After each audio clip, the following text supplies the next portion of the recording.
कि आपको 10 घंटे 12 घंटे लगातार पढ़ना पड़ेगा, बैठना पड़ेगा, जब भी आपके 95 प्लस आएंगे। ऐसा बिल्कुल भी नहीं है यार।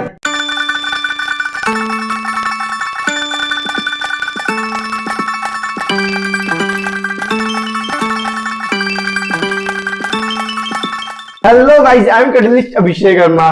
आज हम बात करेंगे how to score 95 plus in physics. Physics में 95 प्लस, भैया मैं पास ही हो जाऊं ना फिजिक्स में, वही काफी है मेरे लिए। 95 प्लस तो भूल ही जाओ, मेरे बस की नहीं है। ये सोचते हैं काफी बच्चे, जिन बच्चों को फिजिक्स बिल्कुल समझ में आती है, उन्हें लगता है यार फिजिक्स तो हुआ है। और फिजिक्स में जो बच्चे अच्छे नंबर लाते होंगे, 95 प्लस लाते होंगे, वो तो यार 10-10 घंटे पढ़ते होंगे और 10-10 बुकें लगाते होंगे। और हमारे बस की नहीं है भैया कि 10-10 घंटे पढ़े और 10-10 बुकें लगाएं। तो मैं आपको बता दूं यार, ऐसा बिल्कुल भी नहीं है कि आपको 10 घंटे 12 घंटे लगातार पढ़ना पड़ेगा, बैठना पड़ेगा, जब भी आपके 95 प्लस आएंगे। ऐसा बिल्कुल भी नहीं है यार। मैंने पिछली वीडियो जो केमिस्ट्री की, जिसमें हमने बात करी 95 प्लस लाने की, उसमें भी बताया यार, जो टॉपर्स होते हैं वो बिल्कुल भी 10-12 घंटे नहीं पढ़ते। एक ही दो होते हैं जो 10-10 12-12 घंटे पढ़ते हैं और उनके आते हैं। लेकिन जो बच्चे यार 4 से 5 घंटे या 3 से 4 घंटे भी पढ़ते हैं, उनके भी 95 प्लस आते हैं, अच्छे नंबर आते हैं बोर्ड्स में। तो यार ये दिमाग से बिल्कुल निकाल दो कि आपको बोर्ड्स में 95 प्लस लाने के लिए 12 घंटे 10 घंटे पढ़ना पड़ेगा और 10-10 बुकें लगानी पड़ेगी। ऐसा बिल्कुल भी नहीं है, ठीक है। तो अब हमें करना क्या होगा, मैं आपको बता दूं। मेन चीज होती है स्ट्रेटजी और आपकी कंसिस्टेंसी, ठीक है। ये दो चीजें होती है ना, उससे आप यार पहाड़ का पहाड़ हिला दोगे। ये तो बोर्ड्स हैं, ठीक है। तो सबसे पहले यार आपको खुश कर देता हूं, सबसे बढ़िया बात यह है कि सीबीएसई ने इस साल सिलेबस कम कर दिया है। काफी बच्चों को पता होगा, काफी को नहीं पता। और कौन कौन से टॉपिक जो है डिलीट कर दिए, हटा दिए हैं सिलेबस में, मैं आपको बता देता हूं। जैसे इलेक्ट्रोस्टैटिक्स में आपके uniformly charge thin spherical shell है, उसे हटा दिया गया है। करंट इलेक्ट्रिसिटी में आपका carbon register, colour code of carbon register, series and parallel combination of register, आपका मूविंग चार्जेस एंड मैग्नेटिज्म में आपका साइक्लोट्रॉन हटा दिया गया है पूरा सिलेबस में से।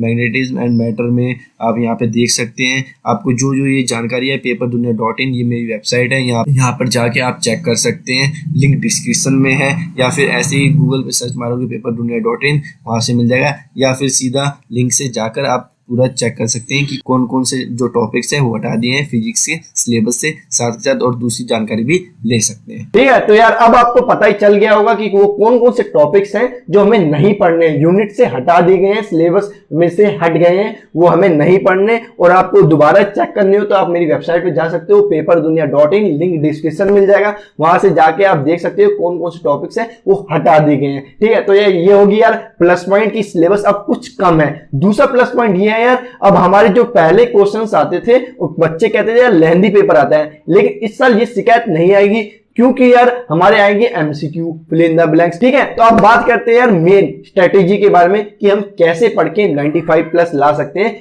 फिजिक्स में, ठीक। सबसे पहले यार हमें जानना है सिलेबस। सिलेबस क्या है यार, इस टाइम ना चल रहा है कोविड की वजह से चल रही है ऑनलाइन क्लासेस। और ऑनलाइन क्लासेस के चक्कर में यार जो बच्चा पहले एवरेज था वो गया बिलो एवरेज, जो बच्चा यार पहले टॉपर था वो थोड़ा नीचे आ चुका है, क्योंकि यार ऑनलाइन क्लासेस के चक्कर में काफी नुकसान हो रहा है बच्चों का। अब चाहे कितना कह लो यार नहीं हो रहा, लेकिन हम लोग भी अंदर से जानते हैं कि ऑनलाइन क्लासेस के चक्कर में नुकसान तो हो रहा है भाई। क्योंकि अगर जब हम स्कूल में जाते थे, चाहे हम पढ़ते नहीं थे, लेकिन दिमाग में जाता था हमारे कि ये चल रहा है, हम अप टू डेट रहते थे कि सिलेबस में ये चल रहा है, ये चल रहा है। काफी बच्चों ने यार एनसीईआरटी की बुक ही नहीं खरीदी होगी। सबसे पहले जिस बच्चे के पास यार एनसीईआरटी की बुक नहीं है, वो जाके यार प्लीज एनसीईआरटी की बुक लेके आए। और जिनके पास नोट्स नहीं है वो जरूर नोट्स बनाए, दोस्तों से फोटो कॉपी कराए, कुछ भी कराए, लेकिन नोट्स अपने पास होने जरूर चाहिए। सिलेबस बहुत इंपॉर्टेंट है किसी भी एग्जाम के लिए, किसी भी सब्जेक्ट के लिए। तो हमारे सबसे पहले जानते हैं सिलेबस। इलेक्ट्रोस्टैटिक और करंट इलेक्ट्रिसिटी में आपके 16 नंबर का आता है भाई पेपर, ठीक है। और दूसरा हमारी ये सारी यूनिट्स हैं, मैं आपको बता दूं, इलेक्ट्रोस्टैटिक और करंट इलेक्ट्रिसिटी में आपके 16 नंबर का। आगे चलते हैं magnetic effect of current and magnetism, electromagnetic induction and AC, और आपका अल्टरनेटिव करंट, दोनों को मिलाकर आप कहते हैं 17 मार्क्स का, ठीक है। ऑप्टिक्स और इलेक्ट्रोमैग्नेटिक वेव्स, ये आपका आता है टोटल 18 मार्क्स का, ठीक। Dual nature of radiation and matter, सबसे इजीएस्ट टॉपिक यार आपका एटम्स एंड न्यूक्लियाई, 12 नंबर का आता है टोटल, ठीक। और लास्ट में आपके इलेक्ट्रॉनिक्स डिवाइसेस जो आपके सेमीकंडक्टर वगैरह ना, वो आपके आते हैं 7 नंबर का, और टोटल ये अपना बन जाता है आपका 70 मार्क्स का पेपर, ठीक। अब हमें सिलेबस पता चल गया है। अब मैं आपको बता दूं हमें करना है smart work. Plus hard work. हमें सिर्फ हार्ड वर्क नहीं करना, हमें करना है स्मार्ट वर्क। अब मैं आपको बता दूं यार स्मार्ट वर्क क्यों जरूरी है। जैसे किसी बच्चे ने एक हार्ड वर्क किया है, जैसे कोई बच्चे का शुरुआत में ऐसे जोश है भाई मैं तो फोड़ दूंगा सब कुछ कर दूंगा, तो यार इलेक्ट्रोस्टैटिक्स अच्छी तरीके से मन लगा के पढ़ता है, लेकिन यार धीरे धीरे उसका जोश होता है ठंडा। अब आ जाते हैं सेमीकंडक्टर पे। सेमीकंडक्टर अब टीचर नहीं पढ़ाता अच्छी तरीके से, क्योंकि उसे सिलेबस जल्दी से खत्म करना होता है और वो नोट्स दे देता है और आप भी नहीं पढ़ते, आप सोचते हो पेपर से पहले पढ़ लेंगे यार। तो यार ये वाले चैप्टर थोड़ा वीक रह जाते हैं उनका, और ये वाला इतनी मेहनत करी होती है जब भी इतना तगड़ा नहीं हो पाता, वही यार यही चैप्टर की जितनी मेहनत यहां पर करी थी उतनी से भी आधी मेहनत यहां पे कर लेगा ना, तो यार यहां से उसके नंबर नहीं कटेंगे। लेकिन इतनी मेहनत करने के बाद भी चांसेस है कि यहां से नंबर कट जाए। क्यों? क्योंकि पेपर जो आता है यहां से थोड़ा डिफिकल्ट टाइप का आता है और यहां से जो आता है बिल्कुल हलवा क्वेश्चन आता है, बिल्कुल आसान। तो आप इतनी मेहनत यहां करते हो, इतनी मेहनत यहां पे करोगे ना तो आपके यहां पे नंबर नहीं कटेंगे, लेकिन यहां पे चांसेस रहते हैं आपके नंबर कटने के। तो यार इसीलिए हमें जरूरी है स्मार्ट वर्क करना। ठीक, इसी को कहते हैं स्ट्रेटेजी। ठीक है, जो बच्चा यार ऐसे कर लेगा, अच्छी तरीके से पढ़ाई भी करेगा और अच्छी स्ट्रेटेजी के साथ जाएगा तो उसके नंबर अच्छे आने के चांसेस ज्यादा रहते हैं। जो बच्चा सिर्फ हार्ड वर्क करेगा, जैसे डिफिकल्ट टॉपिक्स है, जो डिफिकल्ट टॉपिक्स पे अपना दिमाग लगाता रहेगा, मेहनत भी पूरी मार रहे हैं, जो इजी टॉपिक है उन्हें अच्छी तरीके से करके नहीं जाएगा, वो सोचेगा हो जाएगा, तो उस टाइम ना इजी होंगे ना डिफिकल्ट होंगे, लेकिन मेहनत दोनों ने बराबर की होती है, लेकिन नंबर एक के ज्यादा आते हैं एक के कम आते हैं। तो वो मेन यार स्ट्रेटेजी और स्मार्ट वर्क की वजह से होता है, इसलिए हमें स्मार्ट वर्क करना है। अब तो भैया समझ में आ गया कि हमें स्मार्ट वर्क करना है। अब कैसे करना है आप बता दो, मैं बता देता हूँ। जैसे जो है मैंने यहाँ पे सारे चैप्टर सारी यूनिट्स के आगे लिखा है, इजी डिफिकल्ट मीडियम सब कुछ ले रखा है। तो आप देखो जो इलेक्ट्रोस्टैटिक्स है होती है मीडियम टू डिफिकल्ट लेवल की है, लेकिन शुरुआत में बच्चों के अंदर जोश होता है तो उन्हें वो आसान लगने लगती है, आती होती है। ठीक है, करंट इलेक्ट्रिसिटी आपकी छोटा टॉपिक है लेकिन यार आपकी मीडियम लेवल में आती है। अब magnetic effect of current magnetism ये यूनिट मीडियम लेवल में आती है। आपको इलेक्ट्रोमैग्नेटिक इंडक्शन एंड एसी कति आसान चैप्टर है, लेकिन काफी बच्चों को नहीं आता होता। क्यों नहीं आता? क्योंकि जब बीच में होता है यार, शुरुआत के 2 महीने पढ़ लिया होता है, ठीक है, उसके बाद तीसरे महीने कुछ समझ में नहीं आता, चौथे महीने यार ठीक है ना आगे से पढ़ लेंगे, तो इस टाइम बच्चे पढ़ते नहीं है, तो इन्हें लगता है मुश्किल, लेकिन होता कतई आसान है। ठीक है, बिल्कुल आसान होता है ये। और आपका इलेक्ट्रोमैग्नेटिक वेव ये भी आसान टॉपिक होता है। ऑप्टिक, हाँ ये कह सकते हैं हम थोड़ी डिफिकल्ट सी यूनिट है, लेकिन करने लायक है, ऐसा नहीं है कि होएगा नहीं, अगर आप सही से करोगे तो हो जाएगी। डिफिकल्ट है ये। आपका dual nature of radiation and matter भाई बिल्कुल आसान, ये आपका एटॉमिक रेडियन और ये पूरा आपका सेमीकंडक्टर, ये सारे इजी टॉपिक्स हैं आपके, जो मैंने इजी लिखा है बिल्कुल इजी। तो हमें करना क्या है, हमें इजी टॉपिक्स उठाने हैं। अब काफी बच्चे ये कहेंगे कि भैया हमारा तो सिलेबस ही नहीं हुआ, अब हम ये टॉपिक्स ये जो इजी आपने लिख रखे हैं ये तो बात के हैं, ये तो अभी हमारे सर ने कराया नहीं, तो हम क्या करें। तो मैं आपको बता दूं यार 90% स्कूलों में ये होता है, जो आपके नीचे के टॉपिक्स होते हैं कंडक्टर हो गया, ड्यूअल नेचर, एटॉमिक रेडियाई वगैरह, ये टीचर्स एक दिन में करा देते हैं कंप्लीट, या फिर आपको नोट्स दे देंगे, कहेंगे खुद पढ़ लेना। मेरे साथ भी ऐसा हुआ है और काफी बच्चों के साथ ऐसा होता है। कुछ ऐसे एक्सेप्शंस होते हैं जो टीचर आपके अच्छी तरीके से कराते हैं, क्योंकि यार उनकी भी गलती नहीं, उन्हें सिलेबस पूरा कंप्लीट कराना होता है। शुरुआत में सब धीरे धीरे चलते हैं, लेकिन एंड में सबको भगाना होता है, सिलेबस कंप्लीट कराना होता है। और अब तो चल रहा है यार ऑनलाइन क्लासेस, हमें खुद करना है, आत्मनिर्भर खुद ही करना पड़ेगा हमें सब कुछ। ऑनलाइन क्लासेस में मेरे को पता है किसी को इतना कुछ समझ में नहीं आना होता, ठीक है, आना भी होता है तो यार घर के कुछ काम आ जाते हैं, तो इतना कुछ समझ में नहीं आता, हमें खुद ही करना होता है, खुद ही हाथ पैर मारने पड़ेंगे। इसलिए मैं आपको बता रहा हूँ सिलेबस के चक्कर में मत रहना। जो आपको चैप्टर लगता है ना इजी है भाई, मैंने आपको बता दिया, शुरुआत में वही करो। ठीक है, इजी करने के बाद आपको ऊपर है आपको कौन सा चैप्टर करना है, क्योंकि काफी बार होता है यार आपको जो इलेक्ट्रोस्टैटिक्स है वो इजी मीडियम लग रहा होगा कि मेरे को ये आता है, तो अब ये कर सकते हो, लेकिन सबसे पहले हमें करना है इजी टॉपिक्स, क्योंकि मैं नहीं चाहता यार इजी टॉपिक्स में आपके नंबर कटे।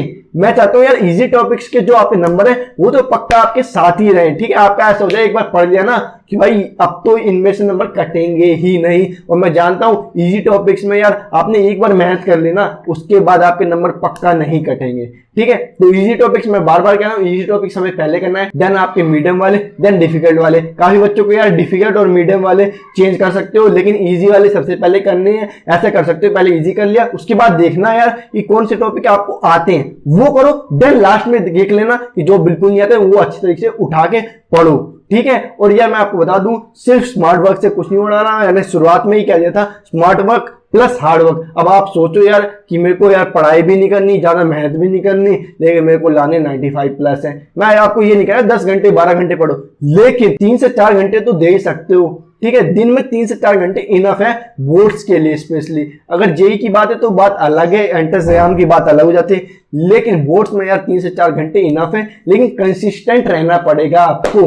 ठीक है, अब आपको समझ में आएगा कि पहले इजी करने हैं, देन मीडियम, देन डिफिकल्ट। अब करने कैसे हैं, जैसे आपने एक यूनिट उठाई, जैसे इलेक्ट्रोस्टैटिक्स होगी, इलेक्ट्रोस्टैटिक्स आपने पूरा पढ़ लिया अच्छे तरीके से, उसके बाद आपको लगाने हैं पूरे एग्जाम्पल्स, सोल्व एग्जाम्पल एनसीईआरटी से जो होते हैं ना, एनसीईआरटी की बुक, उसमें से जो सोल्व एग्जाम्पल होते हैं वो लगाने। चांस अंदर 10 पाएंगे, बहुत से बहुत, हद से हद 15, सिर्फ सोल्व एग्जाम्पल जो बीच में एनसीईआरटी के बीच में होते हैं वो पढ़ने हैं, वो लगाने। सोल्व होते हैं भाई, अगर नहीं समझ में आ रही कोई बात नहीं, हम लिख के लगा लेंगे, समझ रहे हो। वो सॉल्व करने के बाद आपको उठानी है एक प्रीवियस ईयर की बुक, चाहे वो आर्यहंत की हो, चाहे कोई सी हो, चाहे यार नेट से डाउनलोड कर लेना प्रीवियस ईयर के पेपर, उन्हें देख के उन्हें लगाने, देखना है इस चैप्टर में से कौन से वो टॉपिक्स हैं जो वेटेज दे रहा है बोर्ड, वो बार बार आ रहे होंगे। आप देखोगे एक बार प्रीवियस ईयर की बुक उठाओगे ना, आप देखोगे पिछले साल भी वही आया था, उससे पिछले साल भी उसी टॉपिक्स में आया था, समझ रहे हो। तो वो टॉपिक देखना है, उस टॉपिक को स्ट्रॉन्ग करना है, और उसी टॉपिक से हो सके तो आप एनसीईआरटी के जो पीछे के एक्सरसाइज के क्वेश्चन हो